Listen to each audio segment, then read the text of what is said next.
Merci. Je vais terminer avec deux questions suite à l'intervention de Eric. C'est une question pour Dirk, qui est une question qui intervient souvent et que Eric a soulevée. Je suppose, Dirk, que ce n'est pas le but du PTB de promouvoir un enseignement bilingue pour une certaine élite bruxelloise. Et puis, je veux terminer, en tout cas ici devant, en donnant la parole à Pete, parce que Eric a aussi soulevé le point, est-ce qu'il ne faut pas d'abord bien apprendre une première langue avant de pouvoir passer à une deuxième? Alors j'ai mal compris. J'ai dit que dans l'entourage de l'enfant, il fallait au moins qu'une langue soit parlée tout à fait correctement, pour qu'il puisse faire les relations avec une autre langue correctement aussi, parce que savoir 3 langues, mais à un tiers ou à un quart, ça ne sert pas à grand-chose. Et de nouveau, pour moi, la première notion, c'est la notion de plaisir et de gaieté dans l'apprentissage, dans la communication. Et c'est comme ça qu'on attire les jeunes, et je pense que Pete ne me contredira pas, excusez-moi, je suis un peu fatigué, par rapport à cet aspect-là des choses. Il faut que tout reste toujours ludique, et d'ailleurs pas seulement pour les enfants, mais pour les adultes aussi. Ok, d'abord Dirk. Je pense que les arguments plaident justement pour l'immersion. Dans le sens que la réalité bruxelloise, elle est déjà multilingue. Beaucoup de parents font déjà le choix des 3 langues. C'est-à-dire, ils parlent peut-être une langue à la maison et le français. Et parfois, ils envoient encore leurs enfants dans les écoles néerlandophones. Ils le font déjà. Je pense qu'un des problèmes, c'est que l'enseignement bruxellois est encore calqué sur un enseignement, un apprentissage de langue, calqué sur une situation où en fait tout le monde parle la même langue, où en Flandre tout le monde parle néerlandais, en Wallonie tout le monde parle le français. Je pense qu'il faut, et ça empêche en fait de réellement voir et prendre le problème en main et de trouver des solutions. Je pense que l'immersion justement change cette donne, dans le sens que l'immersion n'est pas l'enseignement classique des langues, qui est un petit peu parfois chiant, il faut le dire. L'enseignement d'immersion, de type immersion, IMIL, en fait, ça met les gens dans le bain. Et donc, c'est quelque chose qui est accessible. Donc, Pete va le raconter si il veut. Sûrement, il voudra. Que c'est quelque chose qui n'est pas rébarbatif. Donc, on ne commence pas d'une façon intellectuelle en apprendre la langue. Donc, on apprend la langue en la parlant, en l'utilisant dans des circonstances réelles où on a besoin de se comprendre. Et donc, c'est quelque chose qui est accessible et qui a fait ses preuves pas seulement dans les orientations générales, mais aussi a fait ses preuves dans les orientations techniques et professionnelles, justement parce que c'est un apprentissage implicite, pas une construction intellectuelle d'une langue. Et je pense que c'est quelque chose qu'il faut, justement, contre l'élitisme, il faut se doter des moyens et des méthodes qui marchent, qui sont le plus démocratiques possible, qui ne sont pas calquées sur l'apprentissage des langues d'il y a 2000 ans, grammaire, vocabulaire, machin, mais qui utilisent les meilleures techniques actuellement présentes sur le marché scolaire. Et donc, je pense que c'est quelque chose justement pour lequel il faut se battre. Sur les soucis qu'effectivement, il y a beaucoup de langues, je trouve qu'il faut étudier cette affaire, il faut accompagner, mais en tout cas, maintenant, les parents sont obligés d'assurer ce bilinguisme néerlandophone-francophone dans les pires des conditions, c'est-à-dire en submersion. Dans le sens que l'apprentissage de la langue scolaire n'est pas accompagné ni avec Émile, c'est tu plonges, tu nages ou tu coules.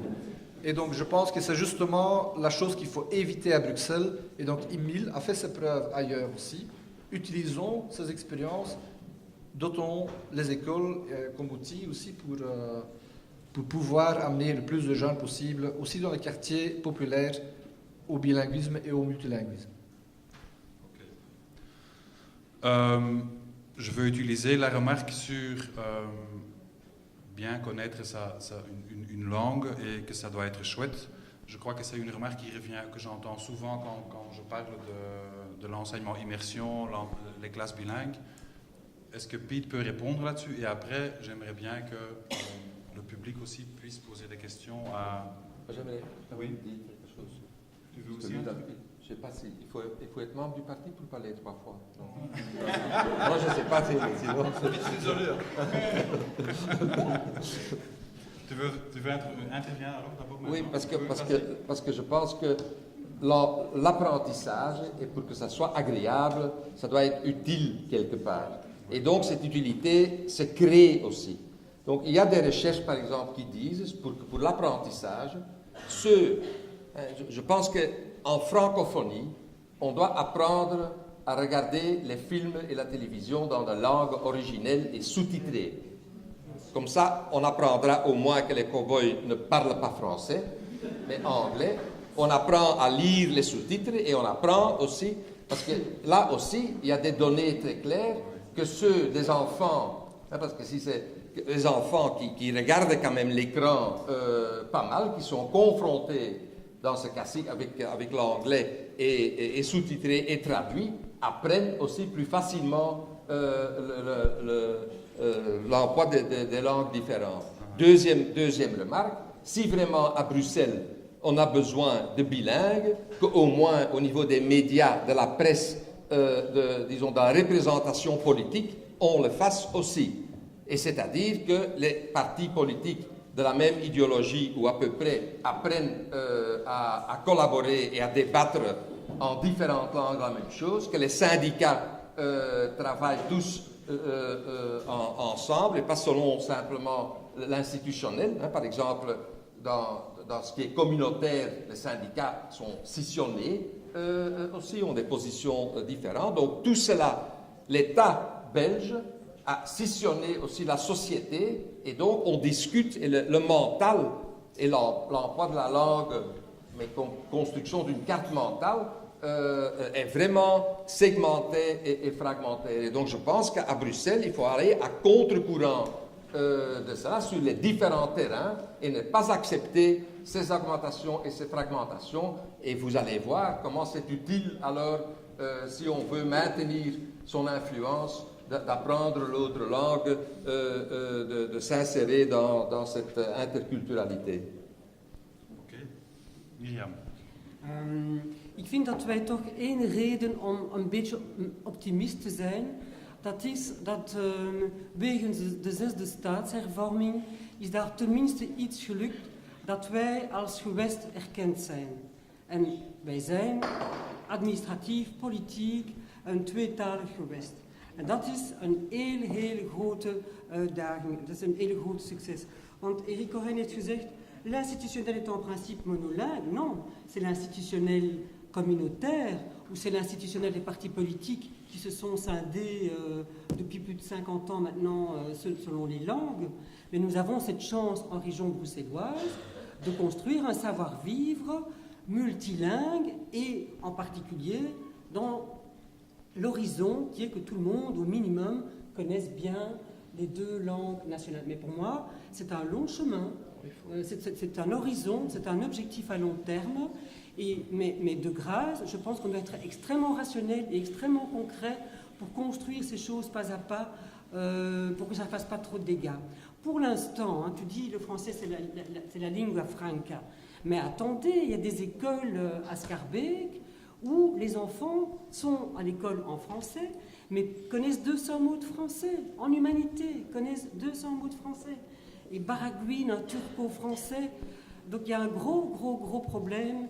Et il faut voir ces questions-là de terrain avec beaucoup, Myriam, c'est quand beaucoup même de un problème de l'enseignement. C'est pas de ses enfants quand même. Bien sûr, c'est un problème de l'enseignement. Alors j'en termine. Je pense qu'il faut, comme tu le disais, développer d'autres types de projets parce que l'enseignement comme tel, il va mettre trop de temps à bouger. Donc il faut développer, à mon avis, des projets parallèles comme avec les pensionnés, des choses comme ça. Il faut se battre contre certains partis politiques néerlandophones, ceux-là qui veulent encore scinder ce qui est encore bilingue.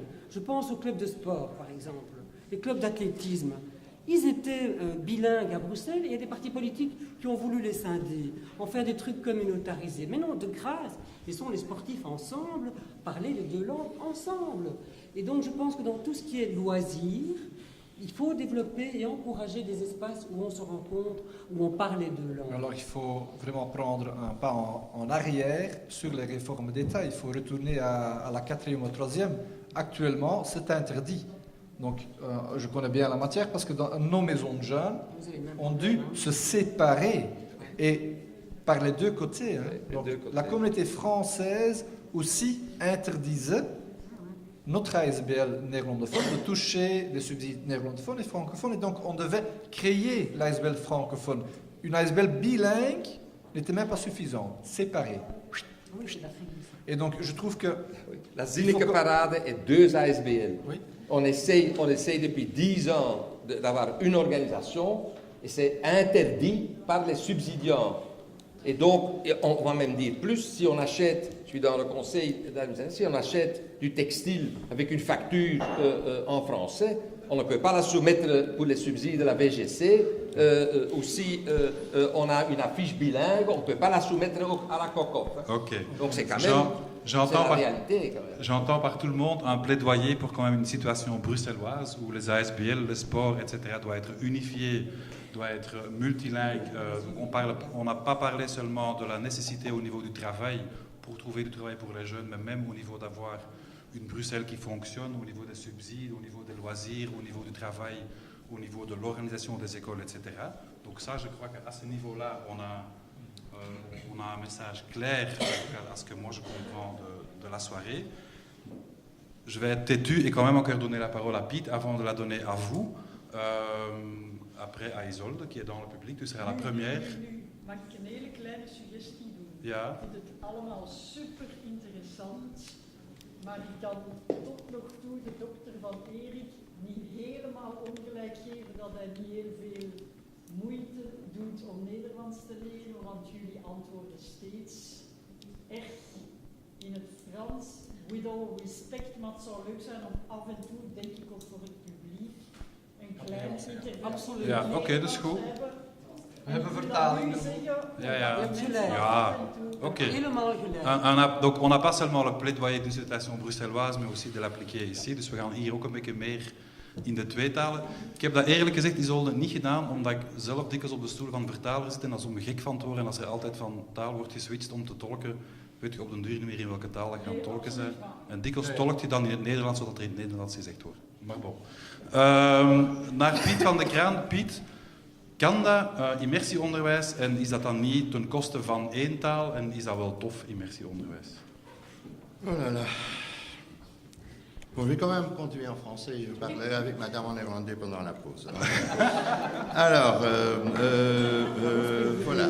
Toi, remarque là-dessus, je crois que tout le monde a raison. On a développé des arguments qui sont à première vue assez forts. D'abord, moi j'ai appris, je travaille beaucoup au sein des comités européens et tout, on ne parle plus au niveau européen du bilinguisme, c'est du passé, on parle du multilinguisme dans le sens que tout le monde doit apprendre au niveau européen au moins une plus de langues. C'est ça la politique européenne des langues, et si nous sommes vraiment une région bilingue, Bruxelles, il est temps de commencer.